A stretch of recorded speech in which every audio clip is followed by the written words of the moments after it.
Dünya жүзүндөгү бардык энелердин жүрөгү бала деп сагат. Ошондуктан бүгүн биз Алай районунун энелери дагы өзүбүздүн көз алдыбызда чоңойгон, өзүбүз тарбиялап, өстүрүп, окуткан балабыз Алманбетти колдоо үчүн келдик. Алманбет жаш болсо дагы саясатка аралашып, көптөгөн кызматтарда эмгектенди. Андан биз анын билимдүүлүгүн, кесипкөйлүгүн гана көрө алдык. Ал бул кызматта 3 жыл иштеди. Бул мезгилде анын уулу ооруп калып, ал анын ден соолугун гана ойлоду. Ал ичип жегенди ойлогон жок. Ал таза эмгектенип жүрдү. Урматтуу Садыр мырза, Камчыбек мырза, биз энелердин атынан суранабыз. Биринчиден ушу баласын чет өлкөгө алып барып операция жасатыш керек. Экинчи операциясы жакын деле 2 ай мурда болду. Ошондуктан Алманбетти чыгарыш керек. Биз сиздерден өтүнүп суранабыз. Алманбетти чыгарып бериңиздер.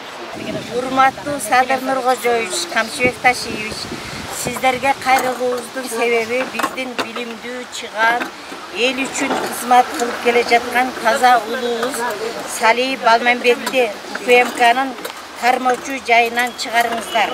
Ал бала саясий куугунтукта гана болуп жатат.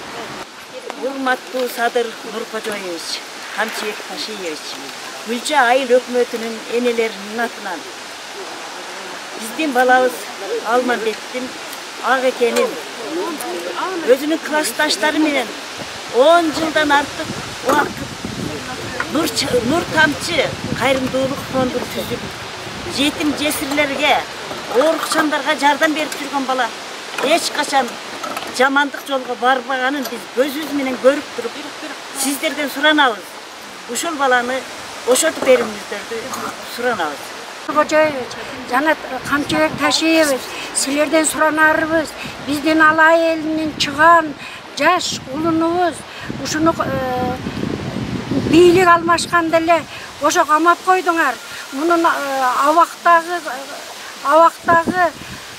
абакты силер жакшы түшүнөсүңөр. Биздин уулубузду бошотуп койгула.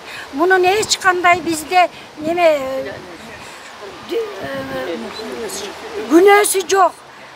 Биз 3 айыл өкмөтүнөн атайы келдик энелер, Акжолуктан энелер атайы келдик. Биздин улунубузду бошотуп койгула. Мен Гүлча айыл өкмөтүнөн Айкулова Гүлбархан.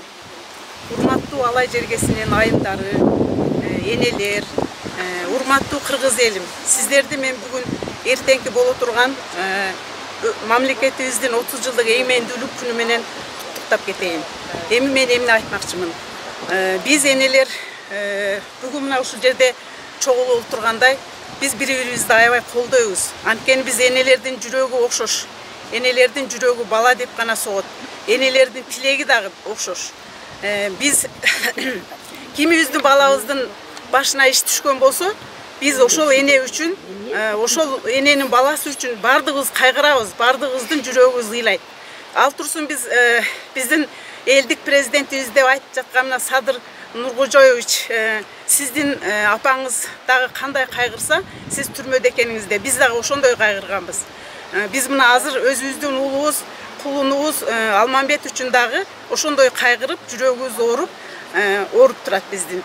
Биз Алманбеттин күнөөлүү эмес экенине толук ишенебиз биз. Алманбет азыр гана, эми гана мына канаты кагылып жаткан болчу. Мен аны эмне менен тастагым келет.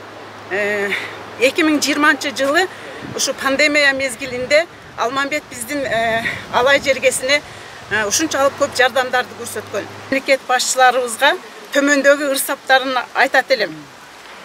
Ыйлатпагылачы энелердин жүрөгүн, талкалаба аталардын мүдөөсүн, балта чаппай балдарынын бактына өчүрбөгүлөчү элибиздин үмүтүн. Башынан өткөргөн билет түрмөдө жаткандын күйүтүн. Суранабыз боштондук эр азаматтарга, кыргыз үчүн жумшайт алар бар күчүн. Боштондук Алманбетке.